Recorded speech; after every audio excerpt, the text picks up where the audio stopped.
The night Zara was born, the moon bled silver across the sky, swallowed by a shadow that turned the land eerie and still. The villagers of Tambwe whispered of omens and old stories, of eclipses that marked the arrival of cursed children or sacred ones. But no one came to bless the newborn wrapped in torn cloth in a darkened hut on the village edge. The cries of the baby were loud, but they were met with silence. Inside the hut, a woman lay still, her arms limp, her eyes open but empty. Zara's mother had bled into the earth while birthing her, her breath stolen by the final scream. The midwife, pale and trembling, had tried to call for help, but when she saw the shimmering mark on the child's tiny shoulder, she fled, muttering prayers of protection. It was not just a birthmark. It glowed faintly, like lightning trapped under skin. And on nights like this, under an eclipsed moon, it pulsed like a heartbeat not her own. Zubri, once captain of the palace guards in the distant kingdom beyond the border, held his daughter in numb arms. He was a tall man, hardened by war, but now reduced to ash. His wife was gone. His name meant nothing here. And this child, this helpless bundle, carried the burden of a secret he had never dared to speak. Years passed in the quiet shame of a forgotten life. Zara grew among dust and silence. The village never quite accepted her. Children were told not to play with her. Mothers pulled their sons away when she passed. She noticed early on that her name was rarely spoken aloud. Even her father would call her girl or child, as if afraid to awaken something with its full shape. By the age of 5, Zara was asking questions. She noticed the way people looked at her shoulder, the way her father stiffened when lightning cracked the sky and her skin shimmered faintly. Once, during a storm, she stood outside, arms spread, laughing in the rain, only to find her father standing behind her, terrified. He dragged her inside, scrubbed her shoulder raw with bitter herbs, and sat by the fire all night with his sword on his lap, whispering to ghosts. When she turned 9, she sat across from him by the small fire in their hut, her voice trembling as she asked, "Baba, why does no one speak my name?" Zubri stared into the flames. The shadows danced across his weathered face, and for a long time, he said nothing. Then he leaned forward, his voice a whisper scraped from stone. "Because your name costs more than they can pay." Zara didn't understand, but she knew better than to ask again. By 13, she had memorized the rhythm of isolation. She collected herbs with the elders, never invited but never turned away. She carved small wooden figures in secret and spoke to them as friends. The glowing mark on her shoulder still pulsed, especially during rainstorms.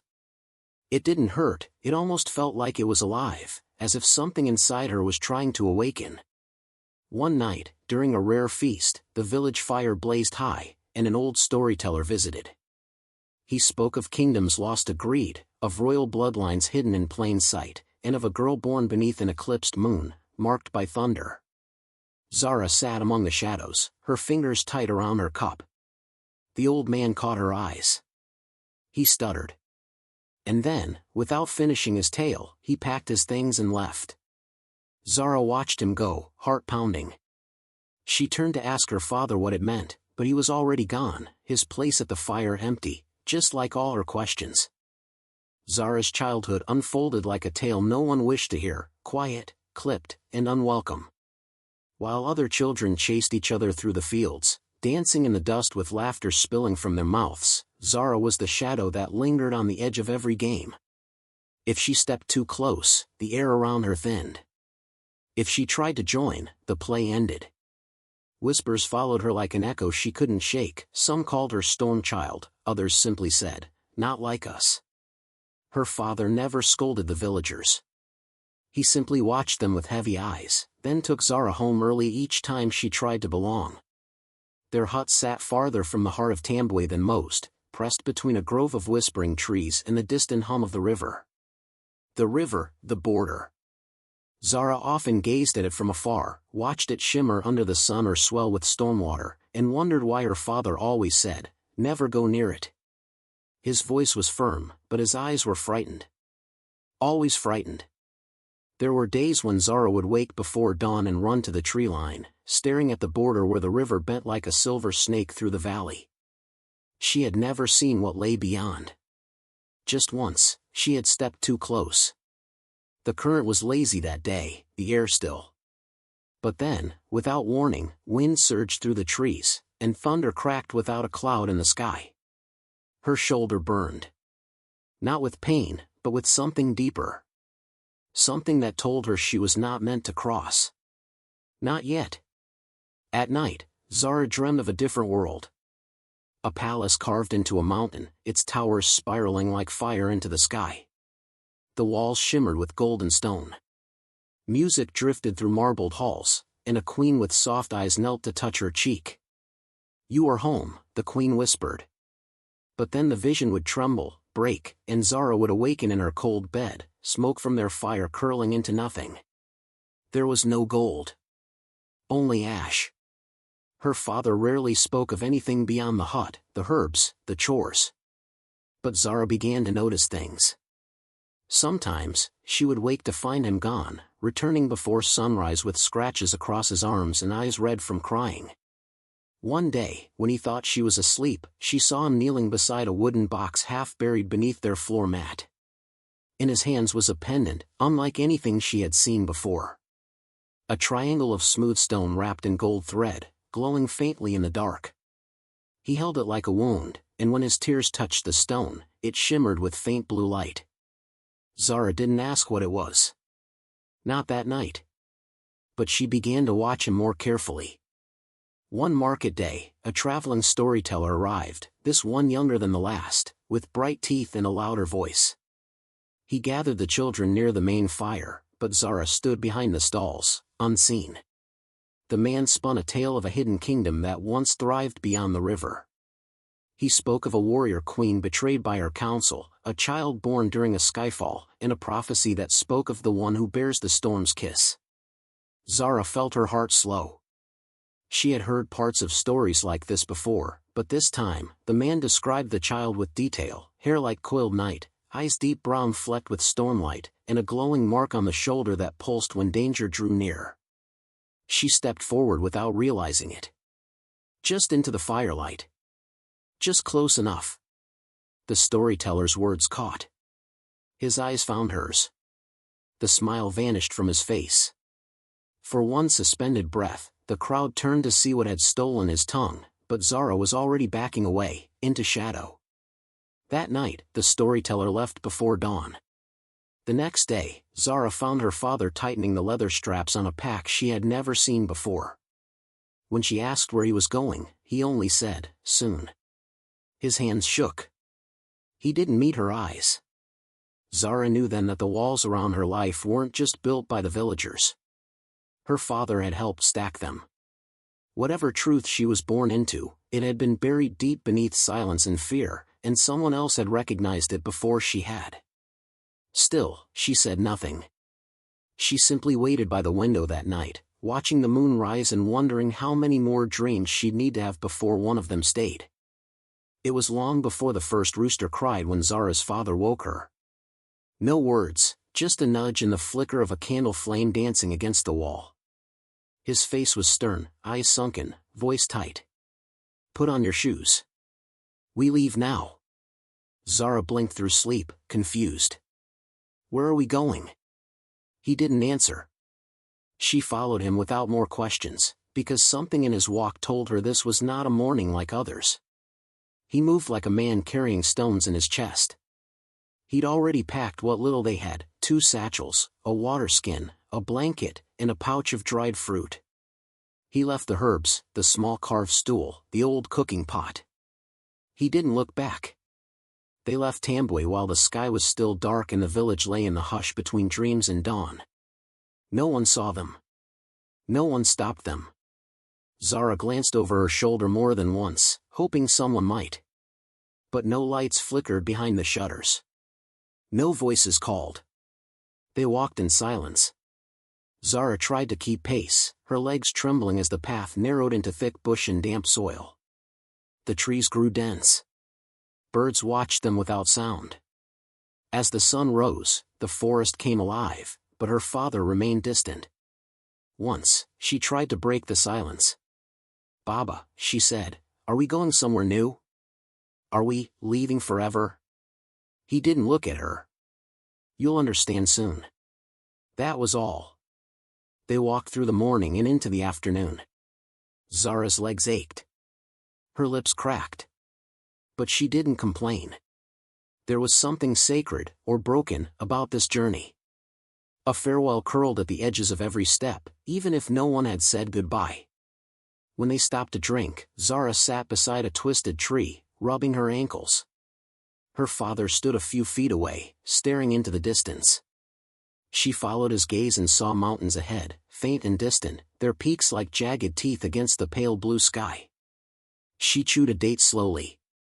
"Are we going over those?" Noah's voice was soft. "Just to the edge."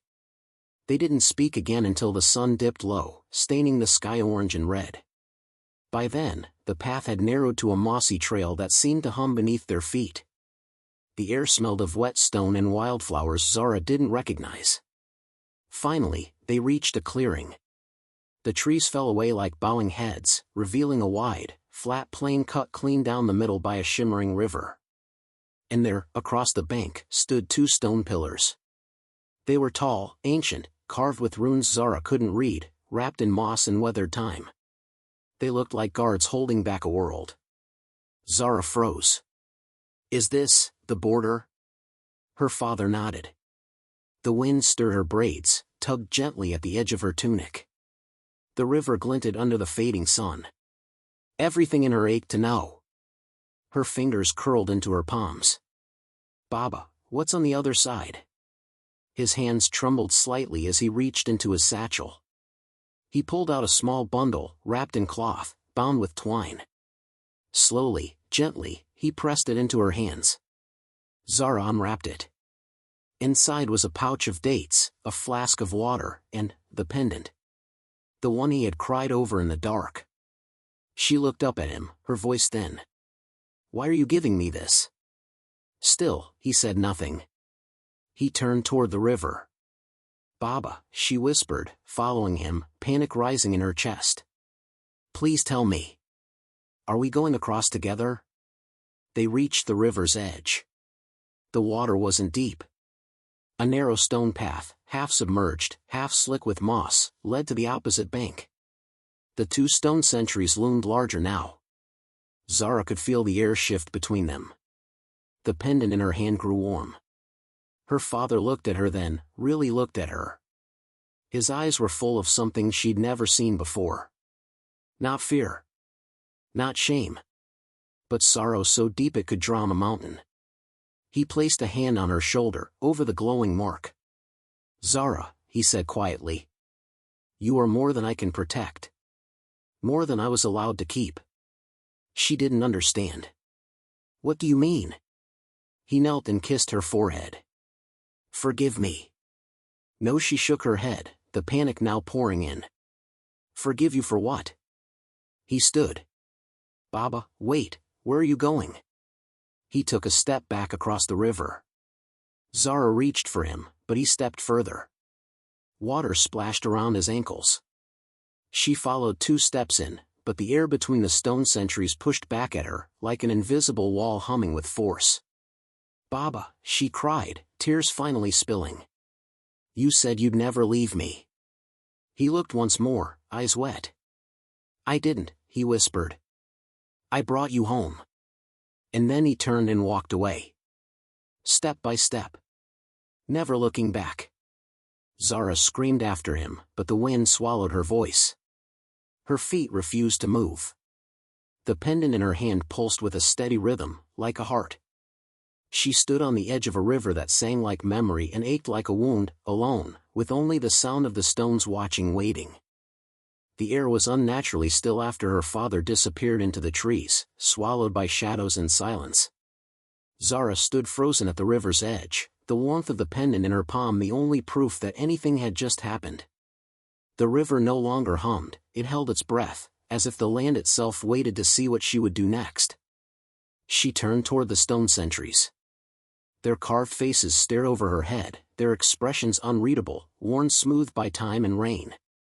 The air between them shimmered faintly now, like a veil of mist held in place by memory and magic. Zara stepped forward. The moment her foot touched the mossy stone bridge, a low chime rang out, soft, like a bell buried deep underground. The pendant pulsed once against her skin. She hesitated, heart pounding, then took another step. The chime rang again, louder this time. And then, from beyond the pillars, someone appeared. A figure walked through the mist with calm precision, as though summoned by her breath. He was tall, draped in long robes of midnight blue, and armored across the chest and shoulders in silver-engraved plates that caught the last light of day.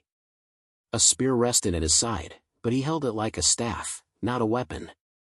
His face was partially obscured by a veil of chainmail, but his eyes shone like polished obsidian, steady, unreadable, and utterly focused on her.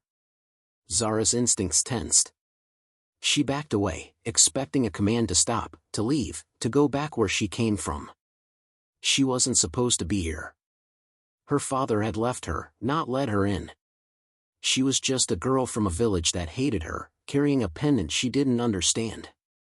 But the guard did not raise his spear. He did not call for others. Instead, as he reached the middle of the stone bridge, he stopped, placed one fist to his chest, and bowed, deeply. Zara's breath caught in her throat.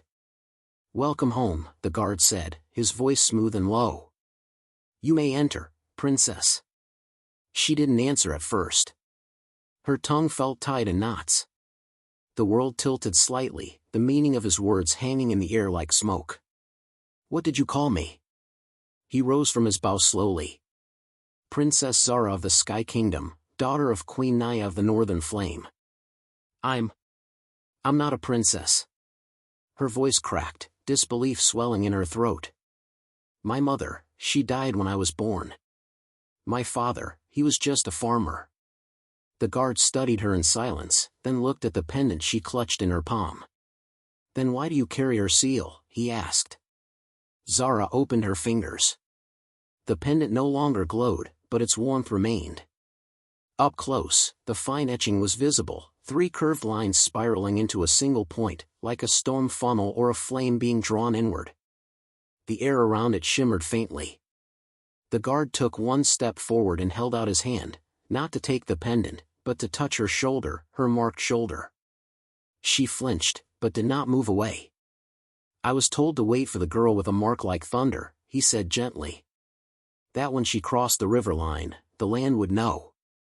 The seal would awaken. The gate would open." He gestured behind him. Zara looked past him and saw the veil of mist parting slowly. Beyond it, hills rolled into valleys. Distant towers shimmered on the horizon, golden rooftops catching the dying light. Roads curved like ribbons through forests and plains. It was breathtaking, and somehow, painfully familiar. "You've waited?" Zara asked, still dizzy with confusion. "For 18 years, the guard said. From the moment Queen Naya fell and her daughter vanished in the eclipse, we were given one command: wait at the gate." Zara shook her head slowly, unable to trust what she heard. "But I don't remember any of this. I've never been here." "Not with your body," he said softly. "But your spirit has walked these roads before. You have dreamed of towers, have you not? Of songs and halls of fire and gold?" Her mouth parted, but no words came. How could he know? The dreams that had haunted her since she was a child, of palace walls and warm voices, of a queen who touched her cheek, how could he know? She stared past him again, at the land unfolding like a memory. And for the first time, she felt it, not fear, not disbelief, but something ancient and deep. A pull. A recognition. As if the wind brushing her face whispered a name she used to answer to. As if the earth beneath her had been waiting to feel her step again. Zara's hand trembled around the pendant. "I don't know how to be what you say I am." The guard inclined his head. "Then let us show you. The kingdom remembers, even if you do not." She looked back once, toward the river, toward the trees, toward the path her father had taken. Then she stepped forward, and the mist opened fully. She didn't know what lay ahead. But for the first time in her life, the path wasn't closed to her. And the stones did not hum with warning. They hummed with welcome. The journey to the palace took 3 days, though Zara hardly felt time pass. The land beyond the stone sentries unfolded like a dream half-remembered, meadows of blue-leaf trees, fields that shimmered gold at sunset, birds that sang in strange, haunting harmonies. She rode beside the guard, whose name she learned was Sephew, but he spoke little. When he did, his voice was careful, respectful, like someone afraid to touch a wound too soon. Other guards joined them along the way, all dressed in variations of that same silver-blue armor, their eyes filled with awe and curiosity. They called her Highness with bowed heads, though she still stumbled over every greeting. She wanted to protest, to say she didn't know the rules, the customs, the words, but no one expected her to. They only protected, provided, and watched. On the 3rd day, the road narrowed, winding into a gorge carved into the cliffs. Waterfalls poured from stone mouths high above, and the wind carried the scent of lavender and old rain. And then, as they turned one final bend, Zara saw it, the Palace of Echoes. It rose like a jewel set into the cliffside, its walls carved directly from the mountains themselves. Towers reached into the sky, their peaks capped with gold that caught the light like flame. The gates were carved from stone and bone, older than memory, and flanked by winged statues whose eyes glowed faintly as she passed. She expected guards or ceremony, horns or drums, but there was only silence. Silence and awe.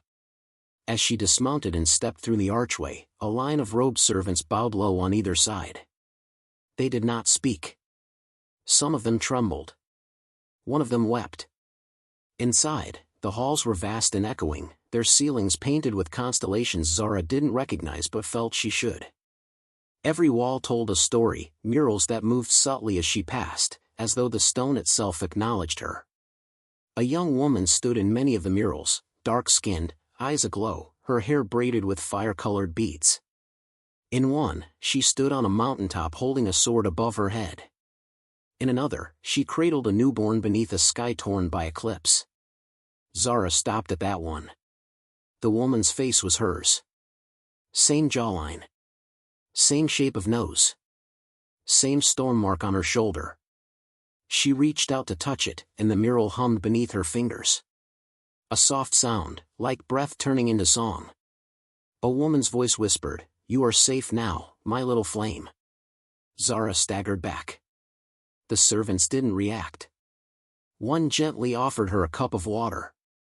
Another guided her down the hall, barefoot on velvet carpets, until they reached a chamber with a carved wooden door wrapped in vines. It opened not to a bedroom, but to a garden, a private one, nestled on a ledge where wind sang through white leaves. A bed waited beneath an open canopy, and silk robes had been laid out for her, dyed in the colors of the old banners, indigo, gold, ash gray. She didn't change. She sat on the edge of the bed and stared at her hands. When night came, Zara lay beneath layers of silk and fur, the pendant her father gave her clutched tightly in her palm. She didn't cry. Not yet. Grief was still coiled deep inside her, like a beast that hadn't decided if it would bite or curl up and sleep. The next day, Sephew led her through the palace again, this time to the throne room. It was smaller than she expected. Built not for grandeur, but for intimacy. The throne itself was carved from obsidian and gold, its arms shaped like wings in flight. Beside it stood a dais holding an empty pedestal. She sat there, Sephew said softly, gesturing to the throne. "Your mother, Queen Naya." Until the night of betrayal. Zara ran her fingers along the obsidian. It was warm to the touch. "She died here?" she asked. Sephew hesitated. "No. She disappeared before the fall. No one saw her again." Zara turned to him, a strange hollowness in her voice. "But she wasn't killed?" "Some say she vanished into mist. Some say she hid in the mountains. Others believe she sent you away in secret, as her final act of defiance." Zara's hand tightened around the pendant. She looked down at it, worn, faintly pulsing. The warmth grew stronger as she walked toward the back of the room, where an elaborate tapestry hung across the stone. A battle scene, guards clashing with beasts of shadow. The queen in the center, holding a light in both hands. Zara didn't know why, but she lifted the pendant and held it toward the wall. The stone behind the tapestry vibrated. Sephew stepped forward sharply. "What are you doing?" Zara said nothing. She pulled the tapestry aside. Carved into the wall was a small circular plate, same spiral sigil as the pendant. She pressed the pendant into it. The stone clicked. With a deep grinding sound, part of the floor behind the throne shifted. A section of obsidian tiles slid open, revealing a staircase descending into the dark. Cool air drifted up, smelling of old incense and forgotten time. Sephew drew his blade, stunned. "This chamber, it was sealed before I was born. No one has ever opened it." Zara stared into the dark. Her heart pounded, not with fear, but certainty. "She left something behind," she whispered. "Something only I could find." And without waiting, she stepped into the shadows, the pendant glowing brighter with every step. The stairs spiraled down in silence, each step dimly lit by a flicker of light that pulsed from the pendant in Zara's hand. The air was cool, not damp, but dry like breath caught in stone. Behind her, Sephew followed with cautious reverence, his blade still drawn, though Zara could tell he no longer feared an ambush, he feared a truth too large to deny. The passage opened into a domed chamber carved directly into the mountain's belly. Pillars lined the circular walls, etched with runes that glowed faintly as Zara stepped inside. In the center stood a pedestal shaped like a blooming flower, and atop it sat a crystal, clear, but laced with threads of gold and blue, like veins running through a living memory. Around the room, scrolls rested in carved shelves, some sealed, others partially opened. On the walls were carvings, scenes of the queen in battle, the kingdom thriving, then dimming, fracturing. Above the doorway, words had been engraved in old script. "When the blood of thunder returns, the throne shall rise clean." Zara walked to the scrolls first, her fingers brushing their delicate surfaces. The ink shimmered under her touch. She unrolled one gently. It was a letter. "To my daughter, if ever she returns." The handwriting was elegant, curved like a dancer's movement. Zara sank to her knees and read it, her breath slowing as the voice of her mother bloomed from the paper. "You were born in fire and storm, little one. The sky cried out when you entered the world, and the stars wept for joy. But the court did not celebrate. They feared you. They feared the mark on your shoulder and what it might mean. They remembered the prophecy, old and nearly forgotten, that spoke of a child who would unravel all the lies stitched into our kingdom. A child who would carry thunder in her bones." Zara read on, her hands trembling. The letters revealed more than stories. They were warnings. Her mother had not fled from an enemy, but from those closest to her. The Queen's Council had conspired to strip power from the royal bloodline, to replace truth with control. The Queen discovered the betrayal only after Zara's birth, and by then, it was too late. They had tried to claim the child for themselves. To twist her power. Or erase it. But Zubri, her father, had stopped them. Once the captain of the Queen's Guard, he had defied his oath to protect her child. With the Queen's blessing, he had fled in secret with the infant Zara, leaving behind his rank, his name, and his honor. "He will never speak of this," the letter said. "Not out of shame, but to protect you from the truth until the truth is ready for you." Zara set the scroll down, tears sliding down her cheeks, unbidden. She had hated him for his silence. Now she understood, he had carried a weight meant for two, for 18 long years, without asking anything in return. Behind her, Sephew bowed his head. "He was a traitor to some," he murmured. "But not to her. And not to you." Zara turned toward the crystal. It pulsed as she approached, and a voice, faint but unmistakable, began to speak. Zara. It was her mother. Not in writing. Not in memory. But in voice, clear and strong, as if spoken just moments ago. "If you hear me now, then you have returned. You are no longer a child. And I no longer breathe the same air as you. But hear this, your birth was not a curse. It was a promise." The crystal glowed brighter. "They feared the storm because the storm knows no master. They feared you because you would end the bloodlines of liars, those who poisoned the throne and fed the kingdom false peace. But truth must return. And it returns through you. Zara fell to her knees. You do not need to wear a crown to be royal. You only need to rise when the sky calls your name. You only need to be who you already are. The glow dimmed. Silence wrapped around the chamber once more. Zara wiped her face, her heart too full for words. She had never seen her mother alive. And now she had heard her voice, felt her hope, touched the breath of her love across time. It filled the cracks inside her. She rose slowly, holding the pendant tight. I was never abandoned, she said quietly. I was hidden. Guarded. Protected. Sephu stepped beside her. And now you're found. Zara looked up at the carvings circling the chamber. The storm child. The warrior queen. The broken court. And the girl born beneath the eclipse, glowing like lightning. Every image pointed to her. And for the first time, she didn't doubt it. The days that followed moved like a storm. Zara had no choice but to ride. With her mother's letters still burned into her memory and the truth of her blood now undeniable, the palace took on a different shape. The walls no longer felt foreign, they pulsed with memory, watching her, whispering in echoes only she could hear. Word of her return spread quickly. Servants bowed lower. Guards stood straighter.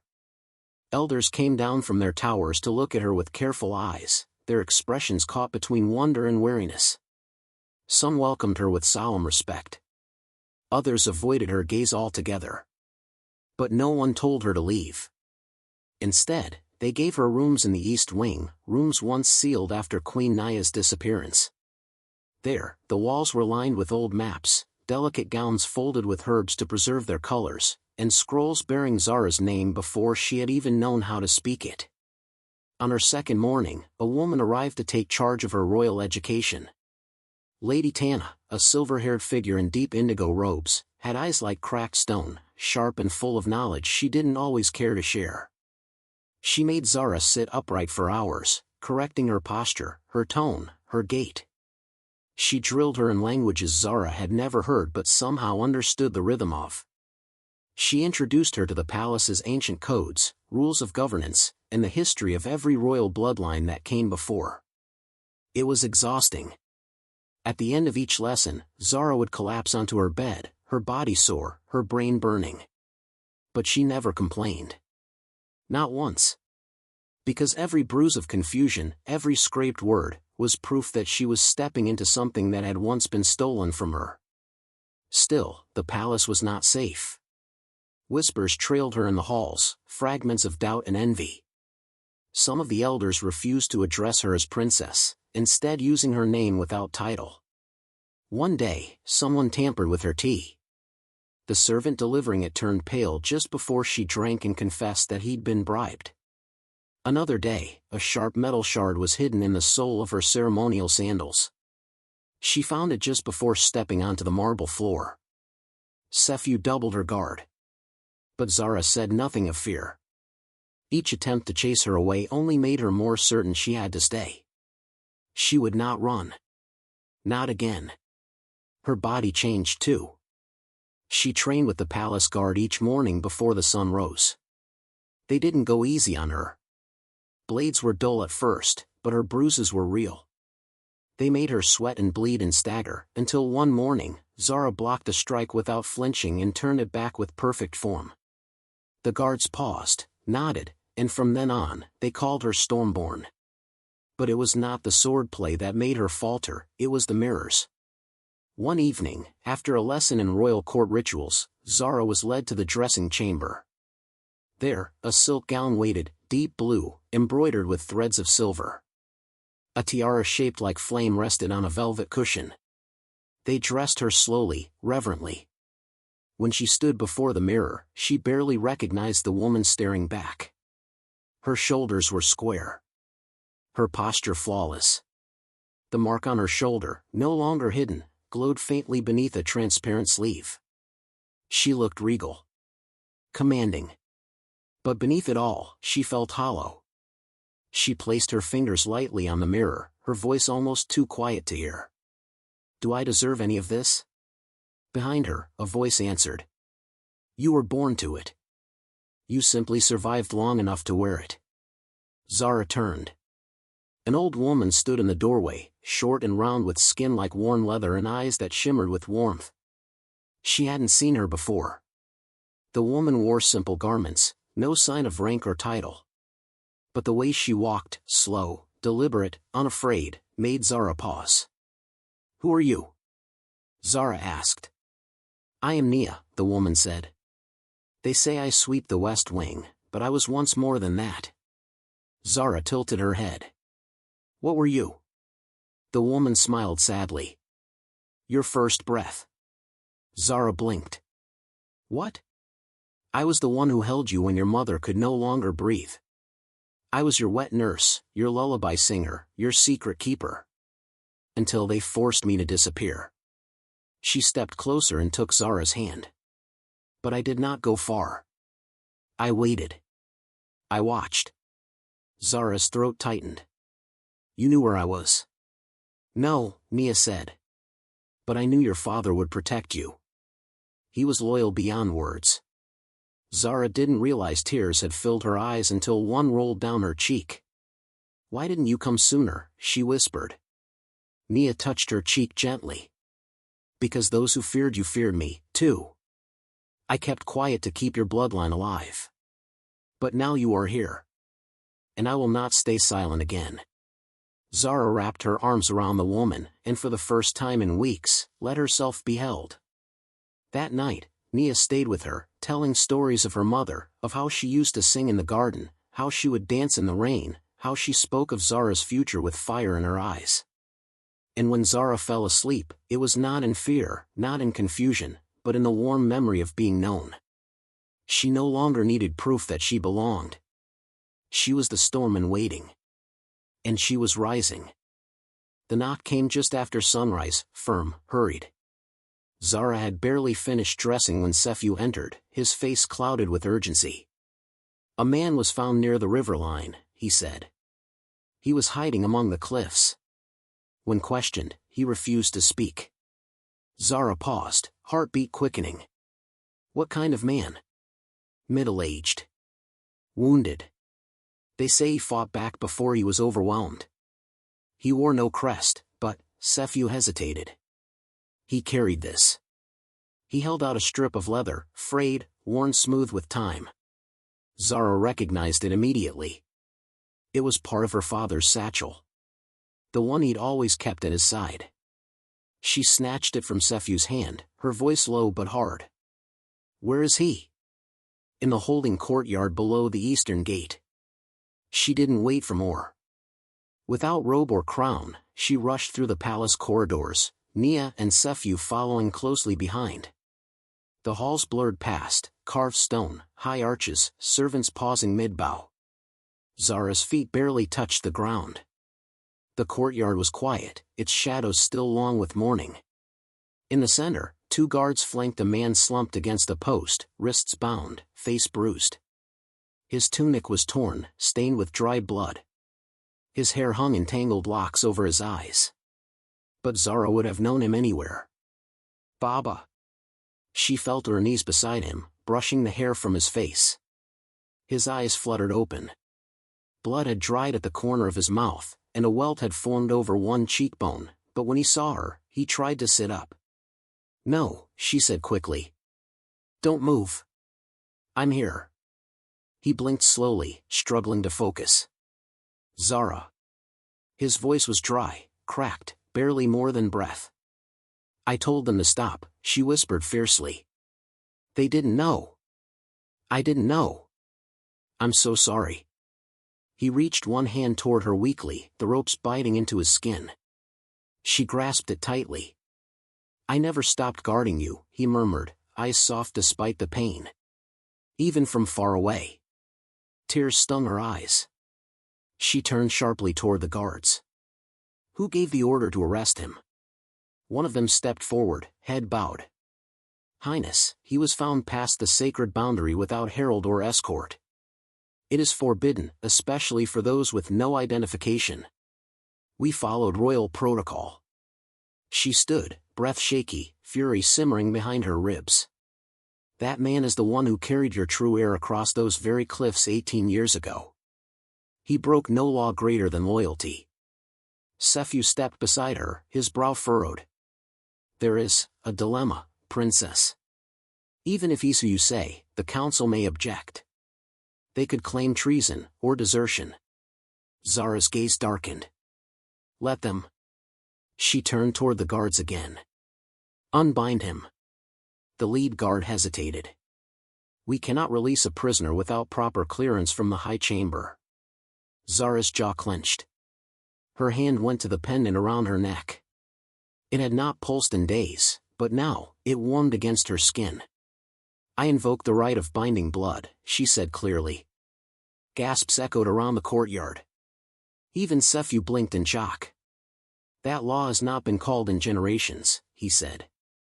But it's still written, Zara said firmly.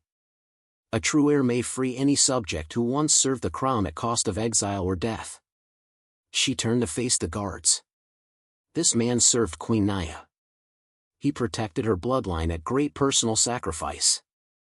He is not a traitor. He is a guardian. And he is free. The guards glanced at one another. One stepped forward, unsheathing his dagger slowly, reverently. He bent to Zubri's wrists and sliced the rope clean. Zara knelt again, helping her father sit upright. He winced, but offered a faint smile. You've grown, he said weakly. And you've shrunk, she whispered back, laughing through tears. He looked up at her then, pride and relief filling his bruised face. Your mother would have loved to see this. Zara squeezed his hand. You will rest now. You are safe. And for the first time in 18 years, her father rested with no sword at his side. The palace was quiet the next morning, too quiet. Zara had learned to feel the moods of its stone corridors and echoing halls, and today the silence throbbed with tension. Servants stepped lightly, avoiding her gaze. Sephew's guards were doubled, stationed at every archway. Nia, ever gentle, gripped Zara's shoulder a little too long when she brought her breakfast. Trouble was close. By midday, a summons came from the High Council chamber, a request Zara already expected. For weeks now, the court had been simmering with resentment. Whispers floated behind closed doors, she's too young. She wasn't raised here. She's just a symbol. A village girl with a stolen crown. But Zara had survived worse than whispers. She dressed not in silks, but in the simple royal tunic worn by her mother in her first coronation, a deep crimson edged in storm gray. At her neck, the pendant gleamed, polished and warm. She entered the council chamber without guards, without fear. They waited for her in a semicircle, 12 members robed in deep indigo, each bearing the mark of the old families. Some she had met in private before, some had avoided her entirely. All wore practiced masks of neutrality. Except one. Elder Koja, the eldest among them, stood. Princess Zara, he said. There are doubts about your claim. Serious ones. Zara raised an eyebrow. And yet I'm still here. Another elder, a tall woman named Makira, folded her arms. That may be a mistake we now correct. Murmurs flickered among the chamber. Zara remained still, hands resting lightly at her sides. Koja continued, a group of us believe you are not the true heir to Queen Naya. That you are a pawn, used by factions who wish to revive a broken line. The queen died without formal succession. Your sudden return, coinciding with unrest, is suspicious. Is it suspicion, Zara asked coolly, or fear? A heavy silence followed. But Koja did not flinch. We have witnesses who claim the queen's daughter died during the rebellion. And we have. Nothing, Zara cut in. You have stories whispered by those who feared what I would become. Makira leaned forward. Then prove otherwise. Zara opened her palm and lifted the pendant. This unlocked the chamber of truth beneath the throne. Only royal blood can enter. It called to me. It revealed my mother's voice, her letters, her prophecy. Do you deny the queen's own words? A flicker of unease passed over several faces. The pendant shimmered with quiet defiance. And what of the attempts on my life? Zara pressed. The poison wine? The guards who were bribed to leave their post? That was not suspicion. That was fear wearing royal robes. The murmurs returned, louder this time. One elder visibly shifted in his seat. Zara's eyes narrowed. Sephew stepped forward from the shadows at the edge of the room, holding a sealed scroll. Yesterday evening, he said, this letter was intercepted. It was written by Counselor Baron to a mercenary cell in the southern hills. Instructions to seize the princess during today's hearing.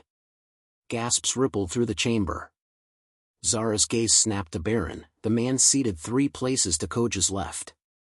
His face drained of color. Lies, he spat. I never. Zara stepped forward and held the pendant high. I am the echo you tried to bury, she said, voice steady and fierce. You poisoned my mother's name. You drove my father into exile. You turned my birth into a threat instead of a blessing. But I lived. And now, I will speak the truth your lies cannot drown. The pendant pulsed once. Softly. But the room felt it. Koja's hand trembled slightly. Even if what you say is true, even if you are the queen's daughter, there must be more than blood. There must be law. Zara stepped closer. Then let us speak of law. She reached into her satchel and withdrew a folded page, aged, brittle, stamped with the royal sigil. This, she said, unfolding it, was sealed in the chamber of truth. My mother's final decree, naming me as heir, invoking the right of the Stormblood. A gasp rang from Akira. That right was outlawed generations ago. Because it made succession unshakable, Zara said. Because it gave power not just to blood, but to truth. She turned, sweeping her gaze across the council. Some of you are loyal. Some of you are lost. And some, she stopped at the last chair. A man in deep green robes sat there, older than the others, with silver-streaked hair and eyes so dark they looked almost black. He hadn't spoken once. His stare had not moved. Some of you have worn masks so long, she said softly, you forgot your own name. The man leaned forward. You remember me, uncle? The word dropped like a blade. The room exploded in gasps. Baron stood suddenly. You have no proof of that. Zara's voice was calm. I do. She turned to Nia, who entered the chamber with a small box. Inside was a blood sigil, an ancient relic that could reveal true kin by reacting to shared lineage. She placed it on the table between them. Touch it, Zara said. If you are not my mother's brother, it will remain dim. If you are. The man hesitated, but stepped forward with arrogance. He pressed his hand to it. The sigil blazed blue. The silence returned, heavier than before. Why? Zara asked. Why betray her? His voice was cold. Because the queen loved justice more than survival. She would have ended the council's control over bloodlines. Over inheritance. She believed in balance. But balance weakens power. Zara shook her head. No. Balance keeps kingdoms from rotting. She turned to the council. He will be tried. Baron as well. Any who stood with them will confess or step down. The storm has come. It will not pass. And the council, once silent, bowed. Not all in unity, but in inevitability. Zara stood in the center of the chamber, pendant glowing, voice like thunder wrapped in silk. The girl who was buried in silence had risen in truth. And her name echoed like justice reborn. The coronation was simple by royal standards, but Zara had insisted on it. No golden throne raised high above the people, no endless parade of noble families. Instead, the ceremony was held in the courtyard beneath the waterfall cliffs, where stone met sky and water met fire. She wore a gown stitched by the palace's oldest weavers, patterned with storm clouds and morning sun. On her shoulder, the storm mark gleamed, uncovered, unashamed. When she took the crown, formed not of gold, but tempered silver and obsidian, she placed it upon her own head. Not waiting for anyone's permission. The people roared their approval. And so, Zara became queen of the borderlands. But her first act was not one of power, it was of healing. She summoned Sefu, Nia, and her father, Zubri, into the royal court and placed them at her side, giving each a role in rebuilding what the old court had fractured. Sefu became captain of the crown guard, his loyalty unshaken. Nia, keeper of memory, was entrusted with collecting truth and stories from the people themselves. Zubri, reluctant and quiet as ever, became the queen's counselor of borders, his silence now a bridge between worlds. Zara sent messages across the land, to the outer tribes, the forgotten hillfolk, the wandering exiles. You are not lost. You are not too late. The gates are open. She opened the palace to orphans. Children who had grown up in shadows now danced in halls once silenced by fear. She restored schools, cleaned the sacred springs, and lit the fire pits with voices from all corners of the realm. She welcomed even those who had doubted her, so long as they came with truth in their mouths and remorse in their hearts. Forgiveness, she once told the court, is not weakness. It is the storm's stillness after it has cleared the rot. She made a journey, one only a few witnessed. 1 year to the day since she first stood at the edge of the border, Zara returned to that same spot. The stone sentries still stood silent and proud, their eyes fixed on a future only they could see. The wind whistled through the pines in a low song, one she had always known but never named. She wore no crown, no robe. Only a cloak lined with fur, her pendant tucked beneath her tunic. Sefu accompanied her, and so did Nia, though both kept a respectful distance. At the bridge, the same old guard stood, his armor now weathered, his face lined but proud. When he saw Zara, he straightened and smiled, giving a respectful nod. "Your Majesty," he said warmly. Zara returned the smile. "It's strange," she said. "A year ago, I stood here and thought the world was ending." The guard tilted his head. "And now?" She looked out across the mist, to the winding paths, to the place where she had once been left behind. "Now I see it was only beginning." As she spoke, the wind shifted, and from the tree line beyond the river, footsteps sounded. Zara turned. A girl emerged. No older than 10 or 11, wrapped in a faded shawl too large for her, barefoot and shivering, but her chin lifted in quiet defiance. Her skin was dark and smooth, her hair wild and tangled, her eyes bright with something familiar. Zara's breath caught in her throat. The girl stopped at the edge of the bridge. Her gaze flicked between Zara and the guard, her shoulders tight with fear. The guard smiled gently. He looked down at the child, just as he had once looked at Zara, and said, "You may enter, princess." Zara knelt and opened her arms, heart thudding like thunder. And the storm, once broken, rolled forward with grace, welcoming another echo home.